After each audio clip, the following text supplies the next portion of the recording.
Good morning on this Sunday, September 11th, and welcome to the Georgia Gang. New polling in the Senate and governor's races shows Republicans picking up some momentum. Also, CEOs and business owners say Georgia's new abortion restrictions will hurt economic development.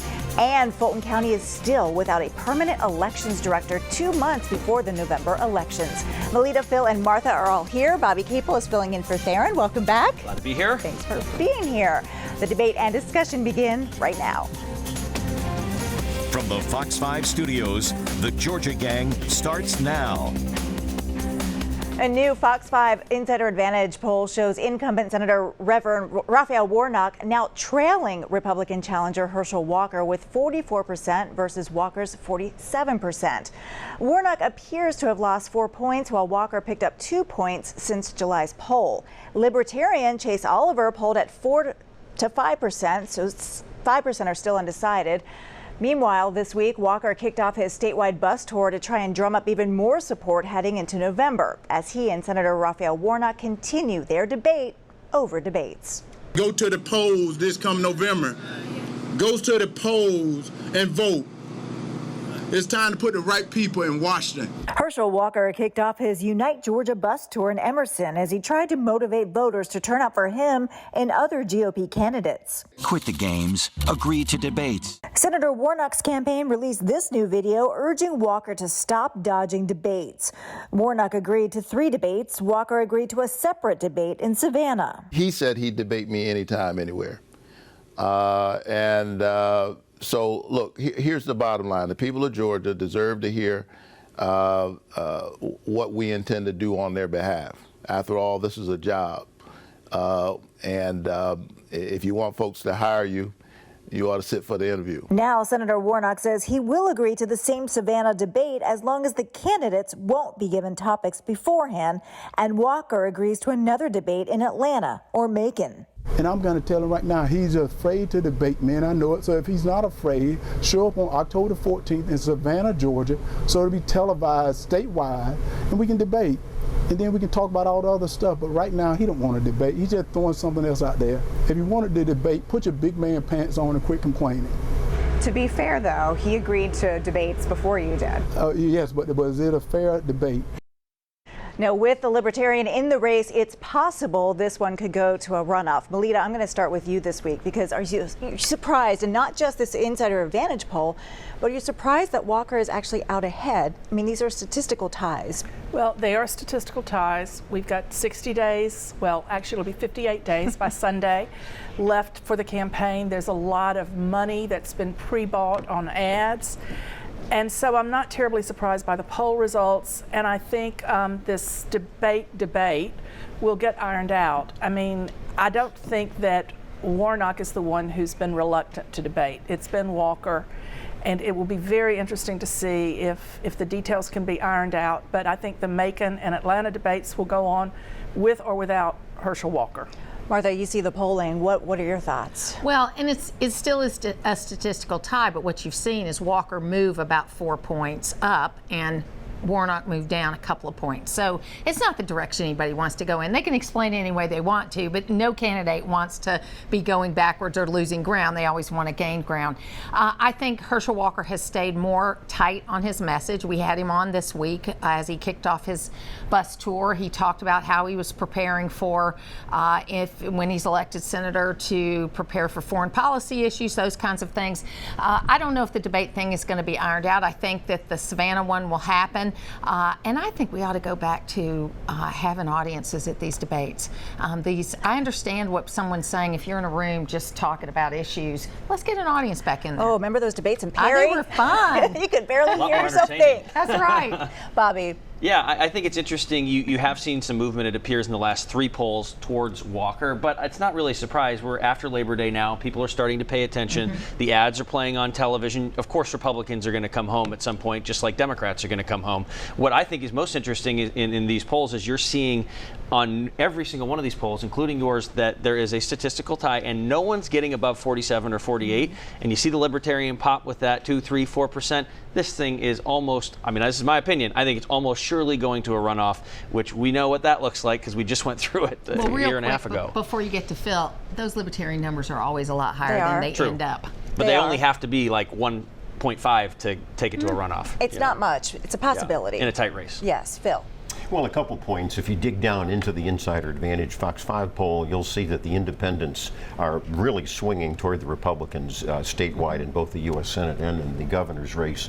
And by the way, Kemp is polling at 50% in the Insider. We're getting there. We're getting there. Yeah, I know it. But I wanted to correct Bobby. And I was talking about the Walker. Walker race. Okay. Yeah. But I think you're seeing momentum. As you point out correctly often, Lori, it's a snapshot in time, but you are seeing momentum.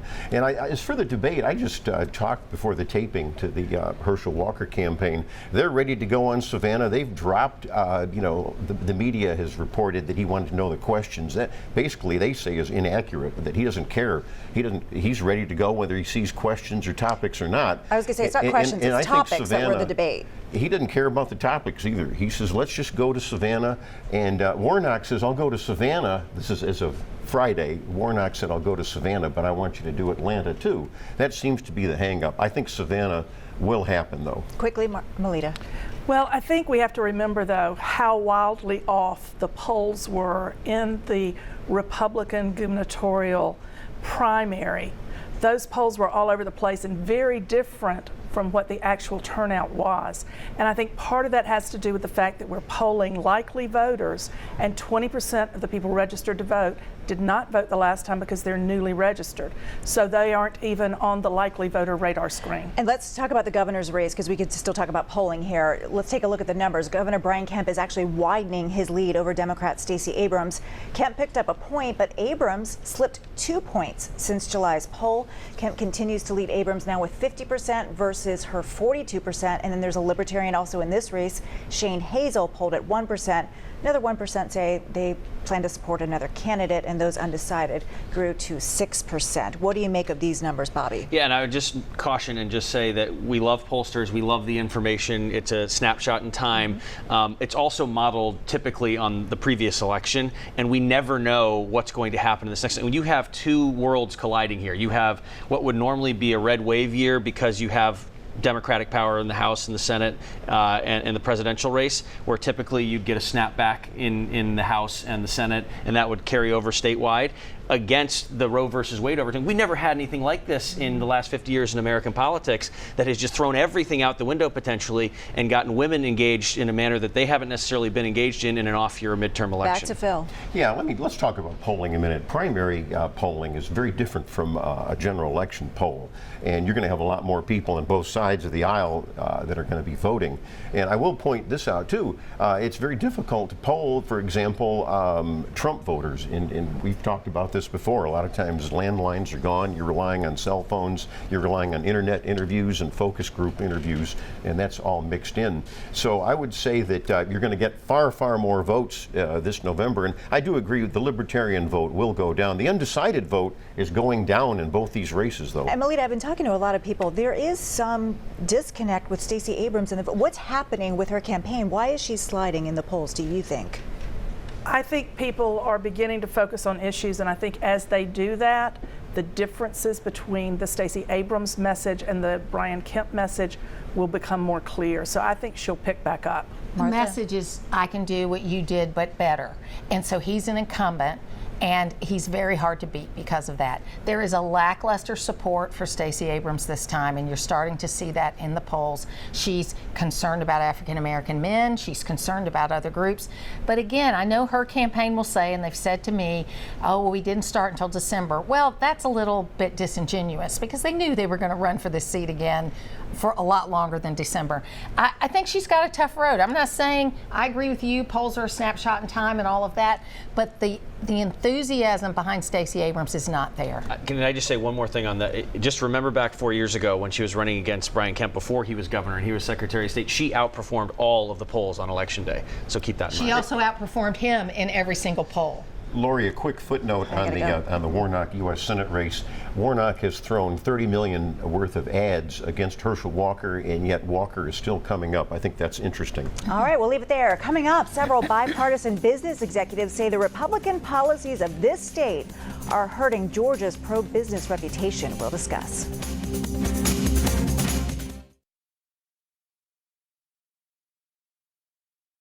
Have Have a question or comment for the Georgia Gang? Email them at georgiagang@foxtv.com. An open letter to Georgia voters from dozens of business executives who say the extreme policies of Republicans are hurting the reputation of this state and will make it difficult to compete with other states. Martha, Georgia has been the #1 place to do business for several years.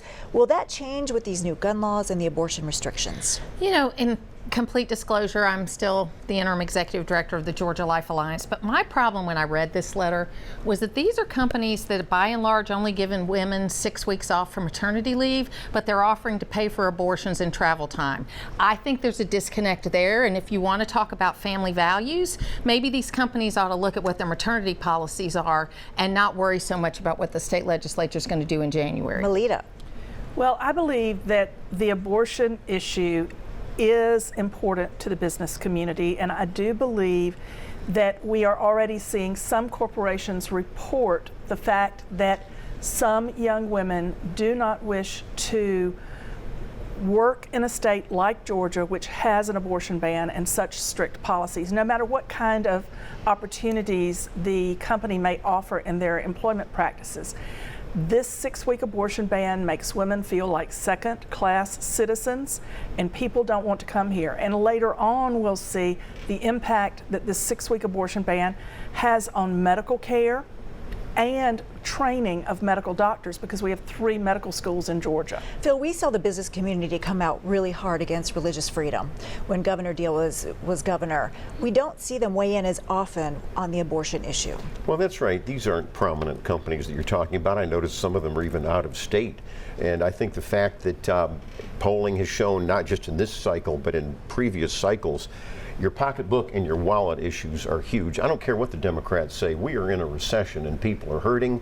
And to Martha's point, I think Governor Kemp, the reason he's getting the center and the independents is that he kept the state basically open and business was thriving. And I think that's very important. It goes back to, so abortion is an issue, but it's not the issue. And I think Biden's unpopularity is still dragging down. We talk about Warnock and we talk about Abrams. I think he's dragging down the whole Democrat ticket. But Bobby, we see that abortion can be the issue for women. Yeah, and I think it goes beyond just the issue. If you're a company right now, you're hiring millennials, you're hiring this workforce. This workforce is not like the older generation in that they actually have, they put a lot of emphasis on the values of the company and where they want to work. And you are put at a competitive disadvantage if you're the company and you're putting yourself in a position where you're exposing your employees to something that they're not interested in dealing with, in this case, the abortion ban at 6 weeks. And that's where this can come into place. I mean, if companies are looking to make money and they're trying to attract the best talent out there, and if there's anything that's going to stand in the way of them doing that, they're not going to do it anymore. So a recession in the economy has nothing to do with it? To do with the abortion ban? To do with voters coming out and casting their ballot. Well, that's a totally different issue. I'm talking about corporate culture. No, I'm just saying it's not the issue. Here's where it's not a different issue, and getting back to your polling thing, is that what we're seeing is, yes, single women, this is an issue for, but women who are married with children, they are kind of torn. We don't know where they're going to go. Are they going to go for the economic issues that affect their families today, or are they going to be voting related to abortion? We don't know that. Right, that is a huge question. It is a huge question. And no poll can account for that until we see what actually happens. Well, women who are of childbearing age, who are married with families, all know women who've miscarried. And this 6-week abortion ban has created a lot of confusion about the kind of medical care they can receive in the midst of a miscarriage. And women are frightened by that. And yes, I do work to get elected pro-choice Democratic women, but women who are Republicans, women who are independents, are not liking the impact this 6-week ban has on overall medical care. But the confusion was caused mainly by an ad that Stacey Abrams ran that she had to pull because she lied about the miscarriage The confusion is caused by doctors not fully understanding whether or not they'll be prosecuted for ordering medical protocols that are called for by those conditions. Well, and one of the problems too is the fact that, you know, pro-lifers actually in the center politically, they want some restrictions. They don't want the radicalism of some of these Democrats. Some of your Democrats are too radical. They go right up to the focus group of Republicans in Georgia, and the women in that group were offended by the Roe versus Wade decision. They did not like it. They don't like abortion in all cases, but they really had a problem with the way this is going. And we've seen that play out, like the district District in New York and then Kansas as well. That's So, right. okay, I got to move on because we touched on this last week, but it's such an important issue that it deserves more attention, and that's the closing of Atlanta Medical Center. Martha, are you surprised that Wellstar did not give any notice to Mayor Dickens or Fulton County commissioners? Very much so. I know that the governor and many groups are working very closely to make sure that when this happens, that Grady, can function. But yeah, I think it was bad form all the way around. I realize it's a competitive environment, but this is something that there should have been a heads up about. Melita, I know you're close with a lot of folks at City Hall and making calls and contacts. What was the thinking like 1 week out? Well, I think they're also concerned about the future of Grady Hospital because theirs will now be the only level 1 trauma center serving all of Metro Atlanta, and Grady has always been on shaky financial footing, and the fact that we haven't expanded Medicaid in this state makes it even more problematic, because now all the charity patients who went to Wellstar and those currently at Grady will fall under the Grady umbrella. In fact, Fulton County commissioners are worried about possible cuts that could soon come to the only level Trauma 1 center in Atlanta, which is Grady, as Melita had said. At a meeting Wednesday night, Fulton County officials announced a possible budget shortfall fill of more than $100 million. What's going on in Fulton County? Well, that was a shocker, and I will give credit, though, to the Fulton County Commission for giving a one-shot injection to Grady. Yes. I'm wondering, why didn't we get together, kind of, Lori, what we talked about last week? Why not give the one-shot injection to Wellstar, maybe, and start sitting down and talking with them? Melita, though, Wellstar said the Medicaid expansion, even if it happened, had nothing to do with what's going on. You don't like to admit this, apparently, but the indigent problem is swamped the Wellstar facility, as it has with Grady and other facilities. And if these are, hospitals that have to set aside money, we've got more people coming in. It's a real problem. Melita? Well, I think it's notable that the governor has stepped in on Friday. Morning, he announced that they were meeting with the medical community, and I think the decision has been made that Atlanta Medical Center is destined to close. So instead of trying to save it, they're going to shore up Grady. But that still leaves Metro Atlanta with only one level 1 trauma center. But the governor is working closely with the mayor, which is a good thing. Good to know. Coming up, Fulton County is still looking for a permanent elections director. We'll discuss after the break. Join the discussion on the Georgia Gang Facebook page and watch past episodes on the Georgia Gang YouTube channel. For almost a year, Fulton County has been without a permanent elections director, and it appears they're not even close to hiring a new one. Phil, this is a very high profile, but also political job. What do you think the holdup is here? It is. Well, just for our viewers, the Fulton County Board of Elections is partisan, but it's dominated by the Democrats. Two are appointed by one party, two are by the other. And our former colleague, Kathy Woolard, is certainly a partisan. She's the chairman of the board, so it's tilted toward the Democrats. And I think if anyone wants to step in as an executive director, they'd be stepping into a pit of snakes with all of the problems that Fulton County has had. By state law, you should not delay an election after Election Day. Of course, they do it all the time here in Fulton County. Just to give one example, I can see where they're having trouble. Bobby, who would want this job? That's a great question. I mean, I can't imagine you sitting around the kitchen table with your family and saying, folks, gear up. I got a new job offer. Get ready. Here come the death threats. Here comes everything. I mean, it's just like, Yes. No one wants to touch this thing with a 10-foot pole. Why? Who in their right mind would sign up for it? Well, over to Coffee County, where security camera video shows a phony Republican elector escorted a group of computer experts into the elections office. Now, this has caught the attention of the Fulton County Special Grand Jury in the Trump probe. Martha, what do you make of this? Look, I don't know what happened before or after this, but it's a problem. I mean, I don't know if this special grand jury is actually going to accomplish anything with some of the problems that they're having, but it's not a good look. There's no doubt about that. Well, what was apparently copied is of grave concern, and on Friday morning, the State Elections Board received a letter signed by, I think, 13 cybersecurity experts raising severe concerns about the security of the upcoming elections. I mean, this Coffee County scandal has caught the eyes of national media sources, and you've even got the Pillow Guys plane coming down late at night on the same day Coffee County fired their elections supervisor. So I think it's going to continue to be a story that we hear more about, and I think the concerns are more of a grave nature than the first reports indicated. And Phil, I know the GBI is investigating, but let's put the criminal part aside. The optics are not good here. Well, let's talk about the criminal part, though, for a second before we put it aside. I don't see, and lawyers I've talked to don't see anything criminal. They asked for permission to see some data, and rightly or wrongly, they got the data in the course of a lawsuit, whether you agreed with the lawsuit or not. So I think it goes back to what the special grand jury is doing. They're trying to get headlines. It's a partisan DA, Fonnie Willis, that's heading this.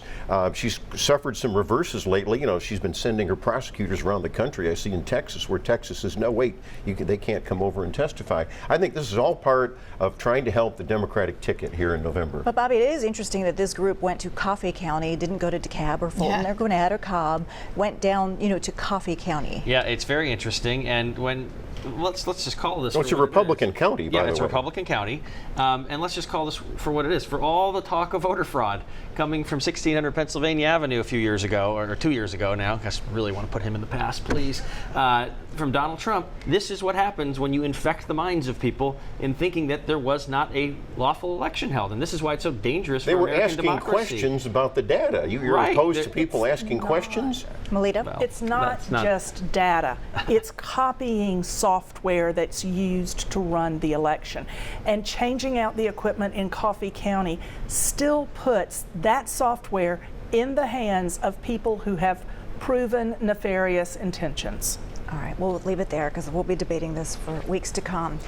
Have you heard about the so-called Stitch? Well, this is the idea to cap the downtown connector, creating a public park and putting it over the downtown connector. It will be an expensive project. My question is, Phil, what about the timing here? Well, I think the timing is pretty bad in a recession, and especially with inflation, thanks to Biden. I thought I'd slip that in subtly, but the construction is going to probably be going up in terms of expense. You're right, timing's awful. Well, my whole thing is we've been dealing with the 285-400 debacle, construction debacle for so many months and years that are we ready for the downtown connector? They're canceling some projects here in the state because of inflation. Bobby. Look, America was built on people dreaming big. City of Atlanta, same thing. Piedmont Park, everything that's been done. Centennial Olympic Park. It's nice to have these thoughts and to get them moving. At some point, you got to pull the trigger if you're going to move things forward.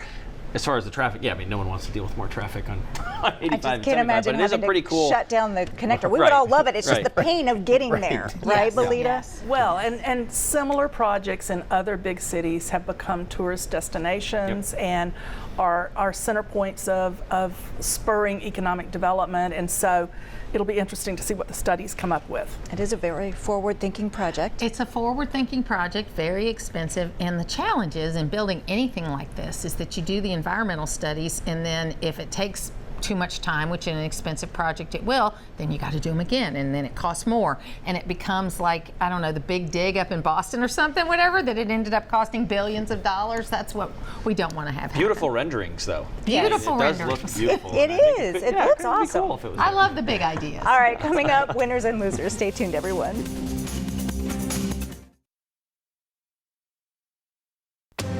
Time now for the week's winners and losers. Okay, Melita, you're up first. Well, my winner is Mayor Shirley Franklin, who came out on Friday morning in a press conference to talk about this whole Atlanta Medical Center, Grady Hospital closure, and she made the point that other large cities like Dallas has 4 level 1 trauma centers, Phoenix has 6, Philly has 4, Boston has 5, Detroit has 3, Pittsburgh has 3. So I think Mayor Franklin is always a winner, and she comes charging in with good information, and she's a hero. I couldn't agree more. All right, Phil. I'm sorry, Martha. I promised Martha because she's been away for a while. That's fine. Hope everybody goes out and sees the Lifemark movie by the Kendrick brothers, which is made here. It's a company out of Atlanta and doing great, and it's a great life story. So we're going to talk about that. Don't want to forget 9/11. Of course, we always in Gainesville remember the Edna Stevens family, who she died in the Pentagon. But there were people all across the state who were impacted, and there is a Queen Elizabeth connection to Georgia. There is a car car that was built for her that's in the Townley Car Museum in Oconee County. So it's always great to see something like that. And then, of course, big winner this week, I got to go to Tyler Perry Studios, and they rolled out the red carpet for me, and it's great. And they're not going anywhere. Well, look at you hobnobbing. Very nice. All right, Bobby. Yes, I also want to echo what you just said. Take a moment to think about the families on this day who lost loved ones. There are still people 20 years on that are picking up the pieces. This impacts people forever. Okay, on to positive. College athletes, college football players right now, since it is college football season, their NIL deals are in effect. They are making money in a capitalistic American society, which is wonderful. They're finally able to profit off their name. And loser is Delta passengers. They're no longer serving people in 2-hour and under flights. I don't know if that's a blanket statement, but I was on a flight this week, 2-hour flight. They didn't serve anybody any drinks or any food. What's going on, Delta? Come on. Phil, look at the clock. 30 I'm glad seconds. you're a capitalist and not a socialist. That makes me feel better. But I got a couple losers. One of them is Mitzi Bickers, former city official in the Kasim Reed administration. She got 14 years in prison. It should have been 30 for all of the things she did: conspiracy to bribe, money laundering, tax evasion. And a loser is the Atlanta Journal-Constitution. It was reported by the Supporter Report that they're going to lose their weekday print edition, and they're trying to do digital. So we'll leave it there, everyone. Losing. Thank you, and have a great week.